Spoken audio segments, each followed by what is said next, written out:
Is how you feel about your appearance impacting your performance? It might be. My name is Evan Lynch, I'm a sports dietitian, and today we're going to explore body image and nutrition behavior in athletes. Strap in for this one. My first question for you, what is an athlete? Pause the video for a second if you want to think about it. If your answer was an athlete is someone who is really, into exercising a lot, into eating clean food, someone who doesn't drink alcohol, someone who follows a very stoic, monk-like life, okay, I understand why you would think that. But let's take runners, for example. A runner is someone who runs often. That's all. A runner is not someone who posts their Strava runs on Instagram, gets iced coffees, and thinks carbohydrates are dangerous. That's a cultural example of what a runner might be these days. I have another question for you. What do athletes look like? Again, I'm going to ask you to pause the video for a second and have a think about that. Obviously, depending on your sport or the sport you're interested in, you might have a different answer. For example, a rugby player might be someone who is very, very heavily muscled, or a gymnast might be someone who is very, very slight and slender. A runner might say someone who is very, very lean, gaunt almost, or very, very low weight. Depends on the sport, of course. Fundamentally, those two questions can be part of what we call an athletic identity. So if you, the person watching this video, engage in sport, you might identify with that to a certain degree. I'll give you an example. I used to be a professional track and field athlete, and that used to make up a large part of my identity. So I might say something like, hello, my name is Evan. I am a professional track and field athlete, because it's good social currency.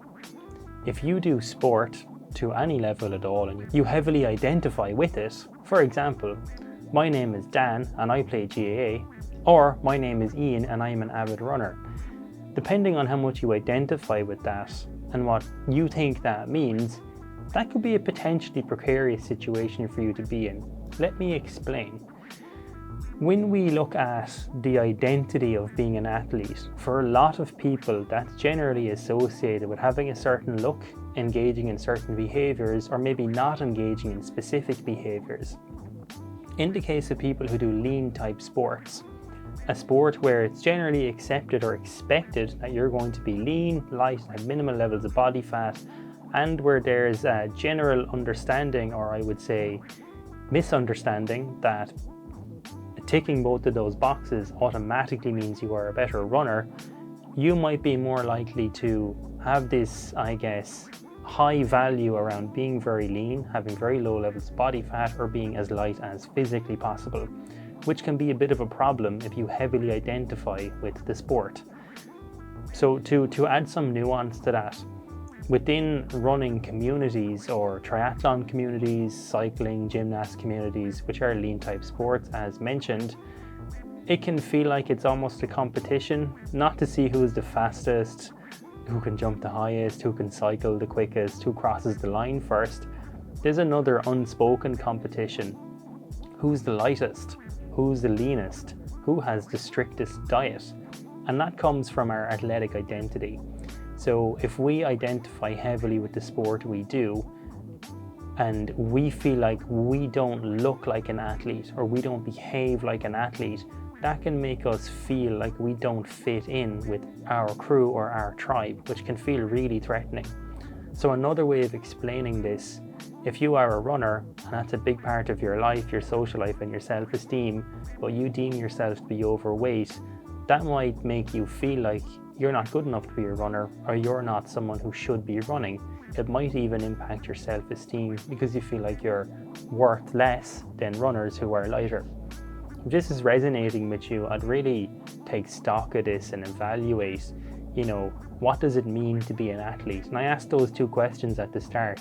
Is an athlete someone who does a sport and has a certain look and engages a certain way? Or is it someone who just does that sport on a consistent basis? Probably for most of you, if you do a sport, it's a big part of your life, you might have some of those image and behavior ideals, which can mean that you're possibly going to be at risk for negative eating behaviors, possibly REDS, relative energy deficiency, or you're going to have an increased risk of disordered eating and or maybe even an eating disorder. I'll explain why that's the case. If we look at, let's talk about body fat for a second.